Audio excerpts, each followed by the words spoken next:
Bismillahirrahmanirrahim. Assalamualaikum warahmatullahi wabarakatuh. Perkenalkan, nama saya Maitza Alia Arufah dengan NIM 12140200091. Di sini saya akan mereview buku Filsafat dan Etika Dakwah. Dakwah memiliki arti seruan atau ajakan yang berasal dari kata bahasa Arab da'a, yad'u, da'watan. Dakwah merupakan suatu kewajiban bagi umat muslim. Pada zaman Rasulullah dan sebelum-sebelumnya, dakwah sudah ditegakkan dengan metode-metode dakwah yang relevan dengan zamannya. Pada zaman Rasulullah, salah satunya itu ada dengan berperang atau berdagang dan lain-lain. Namun, metode tersebut sudah tidak relevan di zaman sekarang untuk diterapkan karena zaman akan terus berkembang dan karakteristik manusia akan terbentuk sesuai dengan zamannya. Dengan kata lain, metode dakwah juga harus berubah dan berkembang sesuai zaman supaya dakwah tersebut dapat diterima oleh manusia-manusia di dalam zaman tersebut.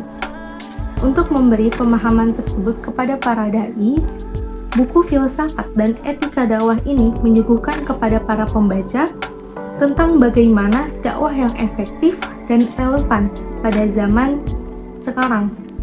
Buku ini ditulis oleh Dr. Haji Aang Ridwan yang diterbitkan pada tahun 2022, seorang dosen di Universitas Sunan Gunung Jati, Bandung. Buku ini juga membahas filsafat dan etika dalam dakwah secara ringkas dan ringan. Yang saya sukai dalam buku ini adalah gaya bahasanya yang simpel dan ringan, sehingga sangat mudah untuk dipahami oleh orang-orang yang bahkan baru mulai membaca, dan membuat saya tidak jenuh untuk membacanya, sehingga saya akan terus tertarik membaca kalimat-kalimat berikutnya. Namun, ada beberapa rangkaian kalimat yang berupa kiasan yang tidak mudah dipahami oleh orang awam, termasuk saya. Contohnya, pada kutipan di subjudul Merumuskan Filosofi dan Etika Dakwah pada Era Global. Di dalamnya dituliskan, dakwah adalah praktik yang tidak lahir dalam ruang hampa.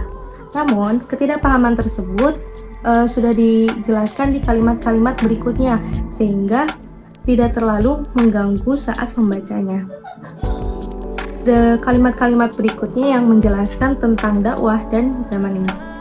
Kemudian, gaya bahasa yang digunakan dalam buku ini itu salah satunya gaya retorik, di mana terdapat pertanyaan-pertanyaan yang tidak perlu dijawab. Pertanyaan tersebut hanya sekedar basa-basi atau penegasan, seperti contohnya pada kalimat pertama di pendahuluan dituliskan, apakah seorang dai perlu belajar etika? Pada kalimat berikutnya langsung dijelaskan jawaban dari pertanyaan tersebut, sehingga dapat dipastikan kalimat itu hanya sebagai kalimat basa-basi. Kemudian tidak hanya di kalimat tersebut, ada juga apakah moral dengan mengacu pada batasan tersebut memiliki standarnya sendiri. Sama seperti sebelumnya, pertanyaan tersebut langsung dijawab di kalimat berikutnya.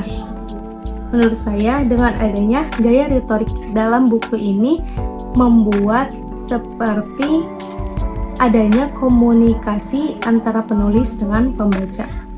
Jadi itu sebuah keunggulan yang dapat menarik pembaca untuk terus membaca buku tersebut sampai selesai.